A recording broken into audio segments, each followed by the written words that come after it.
Hi,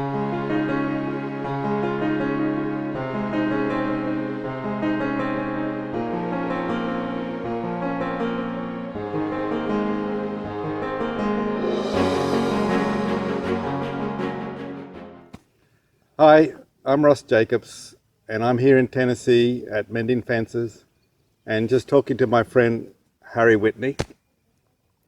Harry and I we were trying to figure out the other day, but we think it's a little over 20 years we've known each other. And he's been a great friend in that time and has helped me a lot in my horsemanship. So I thought we would take the opportunity of now that we're together and just have a little talk. So welcome, Harry. Thank you. I was interested this week, you just finished a clinic, you just described them as intensive clinics. Could you maybe describe them a little bit for people and explain how these came about?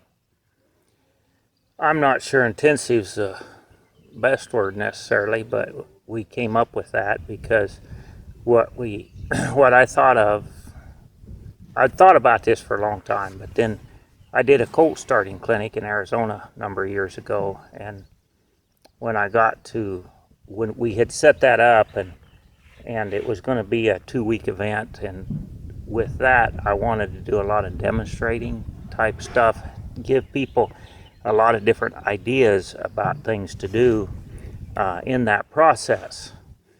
When I got to Tennessee that year, after we'd set the dates and stuff and told the people here what was going to take place, they were upset because I wasn't doing one for them in Tennessee. And I said I wouldn't do one, but I had thought about something a little bit similar format of having a extended multi-day demo, is kind of how I think of them, where I take 5 horses, and I normally take 6 horses on a week-long deal when people stay on the property and so forth. I usually take 6, but I knew when I got in the pen and went to run in my mouth that 5's all I could get in a day.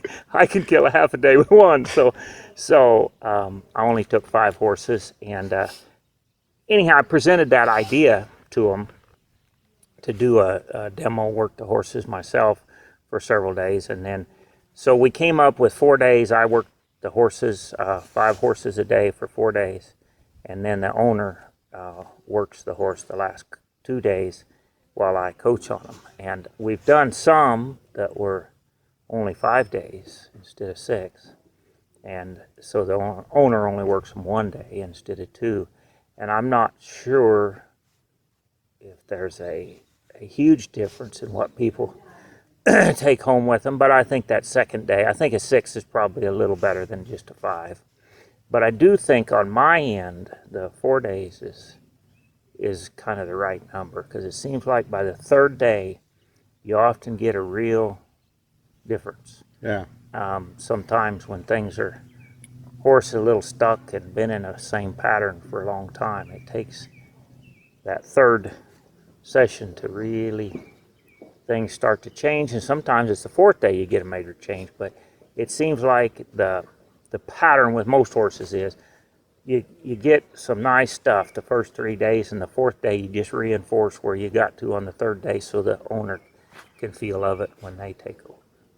So when you first talked to me about these, I don't know, a year or 2 ago, and I said my concern would be that the owners aren't getting enough time with their horses to make sure that any changes that happen at a clinic, they stay changed. So you've been doing this long enough now, and enough of them that people are coming back. Are you seeing that things are holding pretty well as you'd hoped, or not? Do they ever? Well, it's always it is always a problem. Yeah, it is. The thing I see is that with the intensives, you get a better change with the horse. The owner sees you do it with 5 different horses, and I say it's not the same with each horse, but you're still going after the same thing. Mental connection that brings the relaxation. And so for the owner to sit there and watch that that's kind of why we call them intensive, because it's drilled in them pretty intensively. Yeah, yeah. And so I think the owner gets something better in their head, so they have a little more to present the horse. And if you got to change, they're able to keep a hold of that just a little longer. And so comparing it to a regular clinic, we'll just say a lot of the clinics that I do here and in Arizona are 5 days, and I do believe that versus a 5-day clinic, a normal regular clinic, that the intensive, they do get more change, and something holds more when I see them the next time. Yeah.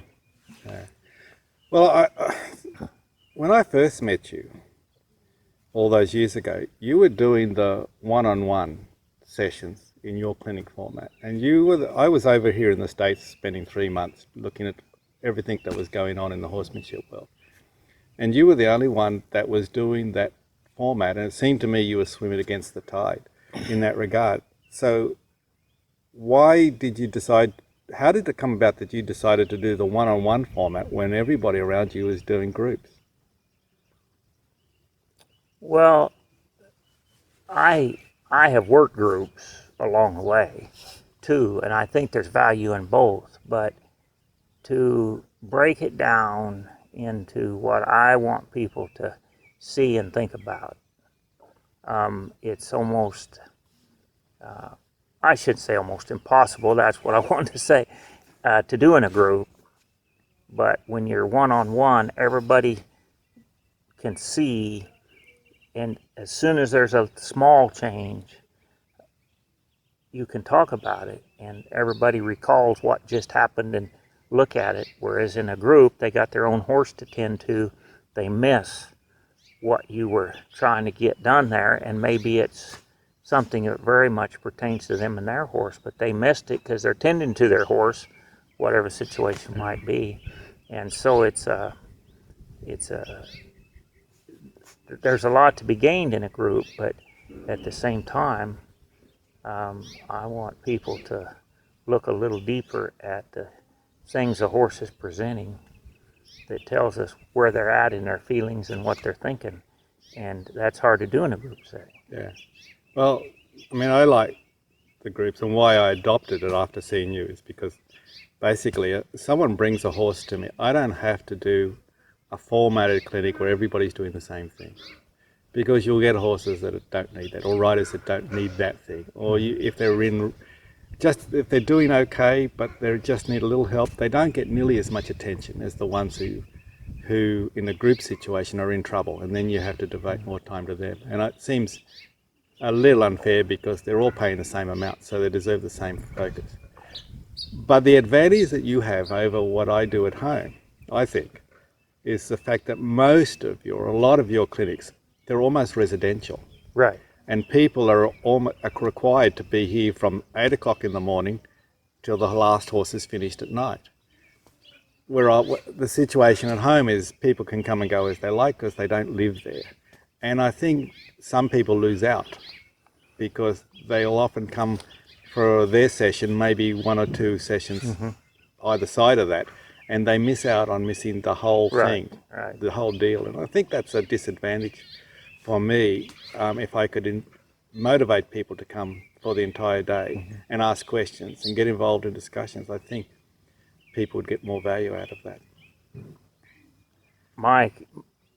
The evolution of my clinics has gone towards more of this, and so more places have, and probably because the host of a clinic ends up coming to Arizona or Tennessee or something, and they see how good this works, so then they want to adapt it to their clinic. Yeah. And so it has slowly just turned over where more and more of my clinics are sort of a residential thing, if not completely that way. And there's something about keeping people there and focused, the total immersion into the horse deal, whereas when they can go home at night, they get involved with what's going on with the dogs or the children or the spouse or the something, and that it takes their mind away from, instead of staying really concentrated.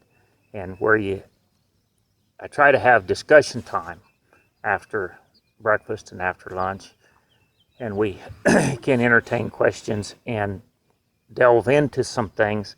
And often we can delve into some things that come up during the working time of the horses that you wouldn't take time right then. Things are happening too much.